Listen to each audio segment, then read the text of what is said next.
Canyon Professional Development's Wednesday webinar. My name is Tyler Heckel, an education student here at GCU. Last month, it was all about loving what you do. Now, in March, we're going to spring into STEAM education.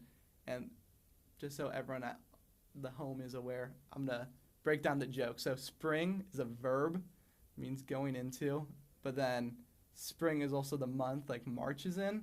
And then we have a wonderful guest from Urban Farming Education, which is kind of involving plants, and like plants grow in the spring. So I kind of think the title is a triple joke. So I was really proud of that.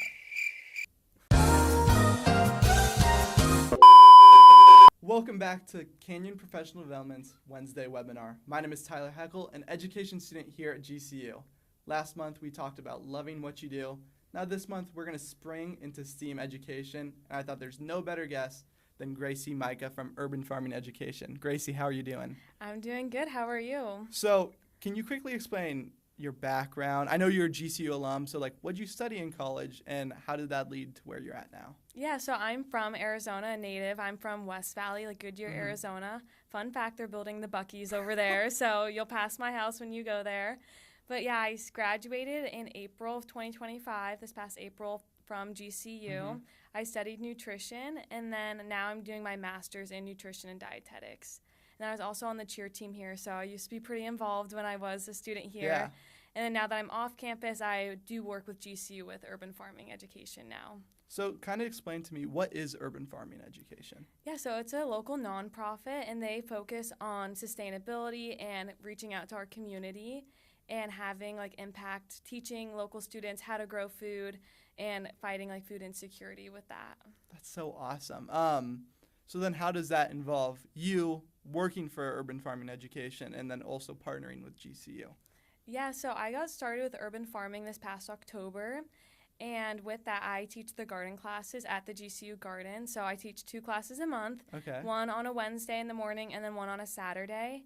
And one's for like more GCU students, and the other one is more for like the community members. And I'm also teaching classes at an apartment complex down in Phoenix. So just teaching students in our community like how to grow food, and then they get to take home what we grow and really like taste the impact that they had. That's so awesome. I want to first dive into questions about the garden, right? Why do you think it is so important to learn about gardening as a part of your education? Yeah, gardening, it has so many beneficial impacts. Like from a small scale, you get to eat what you grow. That's pretty cool. But then you get to learn a lot about your environment and food system. So I feel like it makes us more grateful for the food that we do have, leading to like less food waste.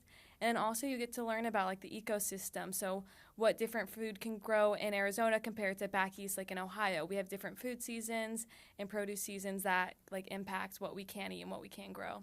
So it just teaches us a lot of different lessons, and it promotes like sustainability and just less food waste. Something you mentioned there, like as an education major, it just perks my ears up. And talking about ecosystems, that is something that you can immediately tie in to your science classes.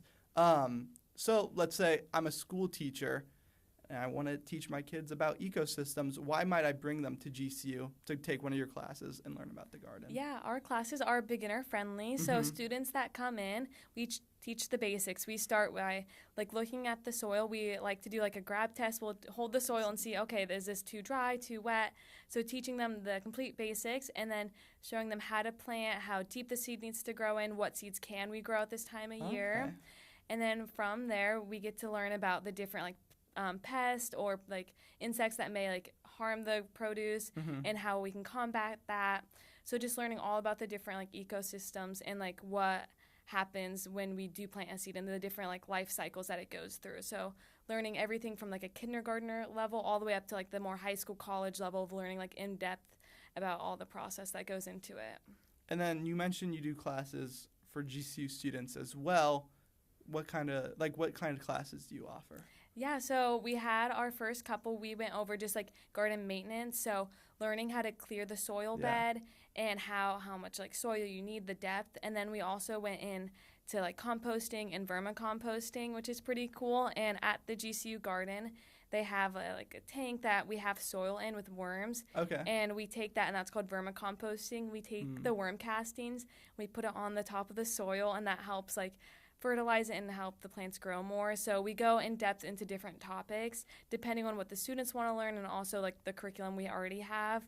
But we try to follow the produce season as well. So we just planted broccoli, I want to say, and I think spinach last week, which is pretty cool.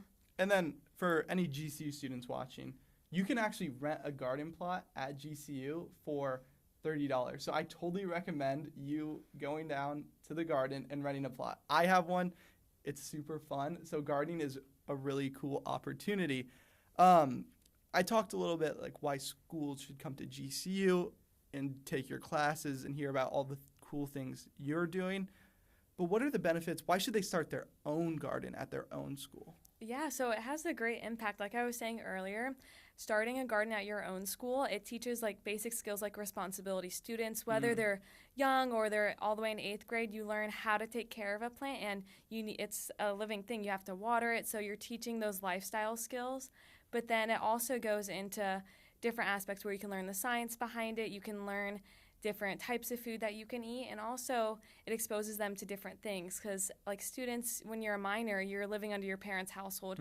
You eat what your family eats, and not every family has different like produce and tries different veggies. So what we grow in the gardens at the schools, kids have the opportunity to eat it and then try some new foods, and that can impact them in the long run because I come from more of the nutrition background, which I love. So starting out young and trying those different foods, exposing your taste buds to different things, that could also help the students, like encourage them to want to eat more veggies in the future, eat more whole foods, which could help them like fight diseases in the future and prevent that type of stuff. So all different aspects of a garden that could be helpful for students. You mentioned something super cool there, right? It teaches responsibility. As an educator, we talk about this thing called hidden curriculum. It's the lessons that you don't directly teach. Like you're not teaching a lesson on how to be responsible, but it's kind of implied by what you're doing. And I think what you said, a garden definitely has that hidden curriculum. It teaches responsibility without directly teaching it. You talked about you have a nutrition background. Tell me, why is it so important that students kind of learn that nutrition background and balance that with growing veggies and eating those veggies? Yeah, definitely, because everyone, I want to say, knows someone in their life that either has a chronic disease or cancer, whether it's like diabetes or heart disease. Everyone knows somebody that has it or has sadly like passed from it. So I just think nutrition is like the foundation like of our life, because everyone, you have to eat. It's like an essential thing that we need in our life. And research kind of shows that 60 to 80% of like cancers or chronic diseases could be prevented through the proper nutrition, which is kind of interesting. That is so interesting. Yeah, mind blown. So, and some of that stuff is hereditary. You can't prevent that, your genetics, but you can always combat that. And students don't always know if you're raised in a household that maybe you just eat fast food, no one knows how to cook, and that's not the child's fault, and you can't, it just happens. That's just the way it is. So it's good for them to maybe be inspired to, okay, maybe I want to ask my mom, can we get broccoli from the store? I really liked it from the school.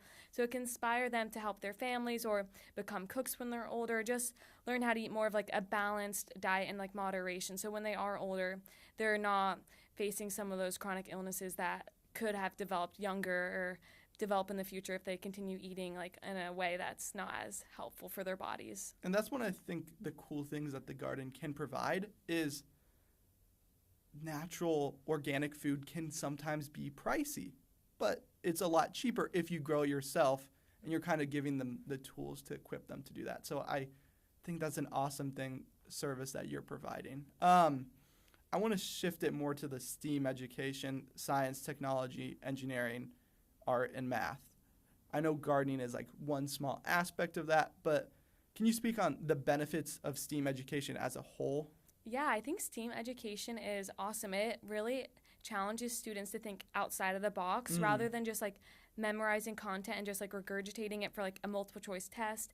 They're able to actually think outside the box, ask those questions, and be able to learn new skills, get new certifications, and be able to apply that knowledge, because like these students are our future like business owners or engineers. Like it's important that they are able to think freely and create whatever they have in mind. And I think one of the other cool things that provides is it's more hands-on than some traditional humanities, right? In the garden, you're in the garden. It's not a theory. You're actually in the dirt doing a soil check, or you're seeing the vermicomposter and seeing how the worms interact with that. it's more hands-on and it's more engaging for the students. So I think that's another cool opportunity that it provides. What would you say is the benefit from maybe going to one of your classes? If some of the students watching are like, hey, that sounds cool, why should I go to one of her classes? Yeah, I would say one of my personal favorite benefits is when you're living on campus or you're just a student, I'm always on my laptop all the time, on my phone, scrolling online. It's so nice to disconnect from that side and reconnect with nature and your friends. You meet a lot of cool people in the garden. You can bring your friends, meet the GCU outdoor recreation staff. They're always nice and friendly and helpful.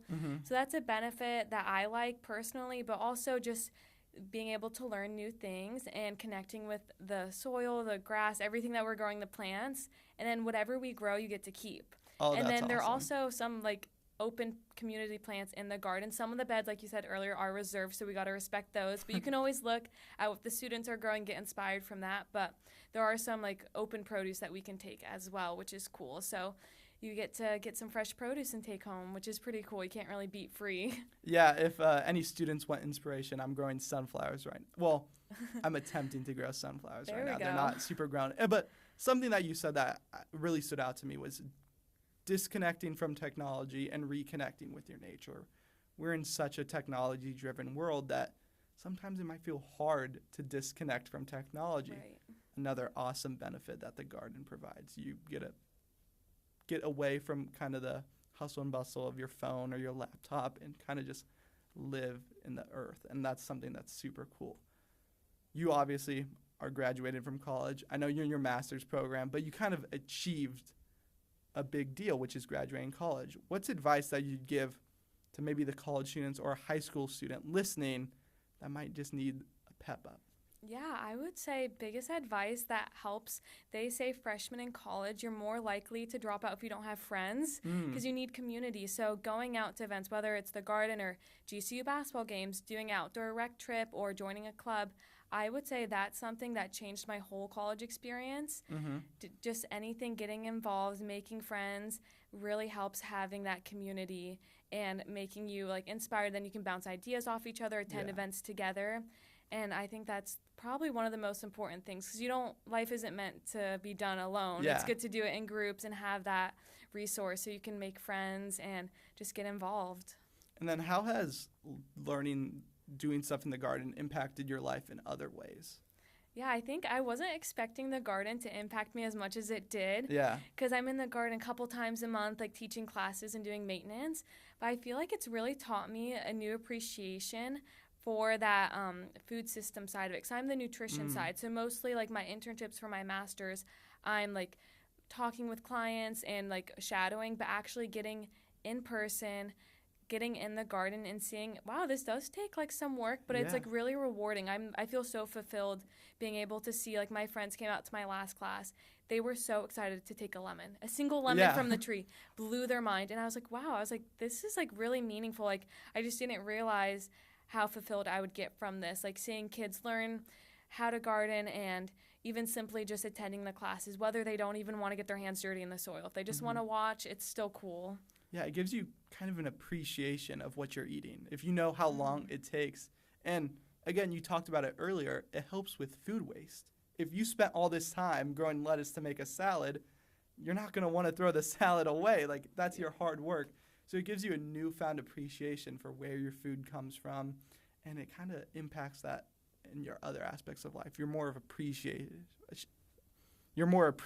of what you have. Definitely. So that's super cool. One last question for you. We like to end it on 3 tips and a tool. Okay. What tips might you have for anyone watching this? Okay, 3 tips and a tool? 3 tips and a tool. Okay, tips. I would say circling back onto what I said. Yeah. Get involved. Get involved. Get in a community, get in a group. That definitely can change your experience, whether you're an adult in your 40s or you're a student just moved to a new town.